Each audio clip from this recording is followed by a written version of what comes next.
I should be over the moon. Liverpool are on top of the league. We're above Man City. We're above Arsenal. And as I said, I should be happy. But I'm not really.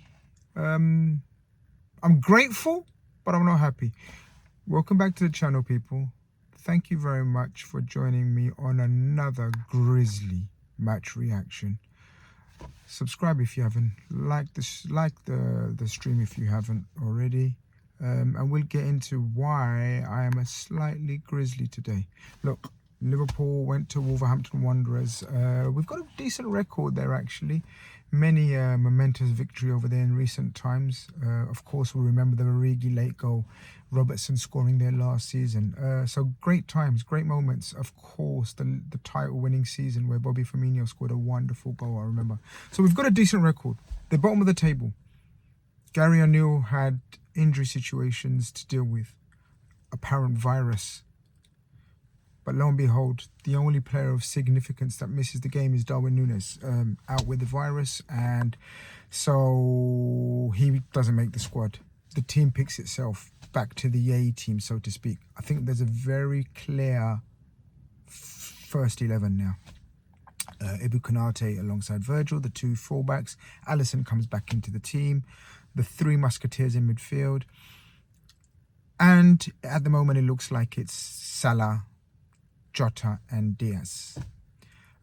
You'd think a routine win was on the cards, especially with the news of City dropping points. The motivation would have been there. But we started off slow again, sluggish, no rhythm, absolute no energy. It seemed like Wolverhampton were the ones that were motivated and up for it and trying to make a statement, where we should have been the ones doing that. Slot talked about, in a press conference, he was asked about the slow start by my very good friend Mo Stewart, by the way. Big up Mo. Mo Stewart asked him in a press conference, said about this slow start, and Slot said, well, we know that every game is hard, and every team has, both teams have energy levels at optimum when it's the opening 20 minutes, and then you'd like to think if you survive and you overcome those first opening 20 minutes, then you can impose your game. Kind of. What I will say is we don't fall behind now that often in the league. I know we fell behind in the Champions League, but we survive and we grit it out type thing. I thought Virgil and Ibou were superb. And we'll get on to the little mistake and that we conceded. But overall, I thought Virgil's absolute majestic best. Trent had a bit of a awkward game, and I thought Robertson was good. But that midfield, man, and up front, yeah, it was just non-functional. There was no smooth transitions. There was no smooth control in our build-up play. It was we just kept, the amount of times we just kept giving the ball away and away and away and away. Again, the only shining light, the only shining beacon was Ryan Gravenberch.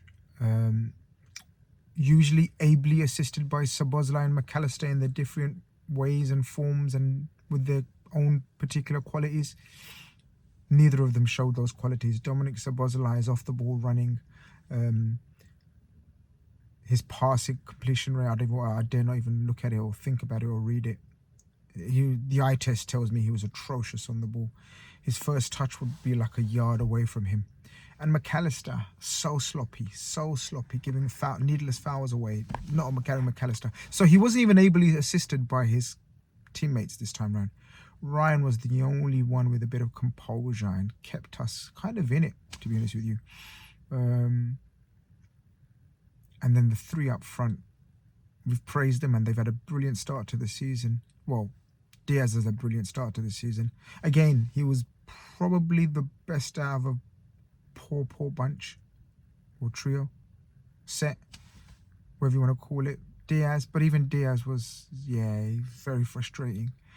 And Mo was having a rough patch. It's early, but Mo's having a rough patch, I'm not going to lie. And Jota had one of those awkward games where you think, what are you doing, Diogo? What are you doing? And then he ends up with 2 assists, basically, essentially. Just down to his never say die attitude and just always there in the danger zone, so to speak. But we get into the goal. I don't know how we took the lead. Diogo Jota with amazing wing play. Remember, he used to play on the wing for us sometimes as well. Well, we, revisited those days and had a few minutes on the wing. Beautiful cross. Konate was still there from the set piece before. That was awful from Trent, was it? Or Robertson, was it? But either way, Jota with a sublime cross. A cross that you don't really see from Luis Diaz. You don't really see it from Gakpo. Gakpo prefers the in-swinger when he tucks back in on his right and does an in-swinger. Diogo switches onto his left. Beautifully met by Konate. Keeper who had previously, in the 10 minutes before, made an outstanding, unbelievable save from Dominic Szoboszlai. I don't know if you count that as a miss or you count that as a one-off save. Either way, we took the lead, and then you kind of know how the game's going to pan out, especially under Slot. There's no basketballness about it. It's going to be controlled possession and just pure frustrate the life out of Wolves. But no, they equalise. And they equalise in the most embarrassing type scenario. Ibu Konate is in charge of the ball, and the old rule, if in doubt, kick it out. He forgets that for a second. Alisson, first game back, not quite his active, alert best, possibly maybe, so doesn't come out for it and clear it up. And I think I don't even know which Wolves player it was, gets the better of Konate, pulls it back, and the Wolves left back, Ait Nouri, who again was magnificent, by the way, pocketed Mohamed Salah. Let's call a spade a spade. He pocketed Mohamed Salah. Taps it in. 1-1, and you think to yourself, yeah, we kind of deserve that for our sloppiness. We kind of deserve that. Not on the basis of Wolves had any chances or anything to talk about, just on the basis of how shit you are. And when you're shit, you feel shit and you think you don't deserve anything in life. We go up the other end, and again, brilliant cross. Forgive me, I still haven't watched it back. I believe it was Curtis Jones or Trent with a cross, and Jota gets pulled back, and it's a penalty. There's no ifs and buts about it. To be honest with you, I was struggling to see how we're going to get back in the game. But it's a penalty, and it's that man, Mohamed Salah, who can be having a shit game like he did.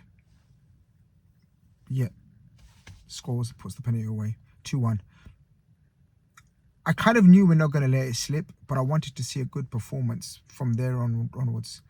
Diaz comes off like I predicted. Jota comes off like I predicted. Sorry, Szoboszlai comes off like I predicted.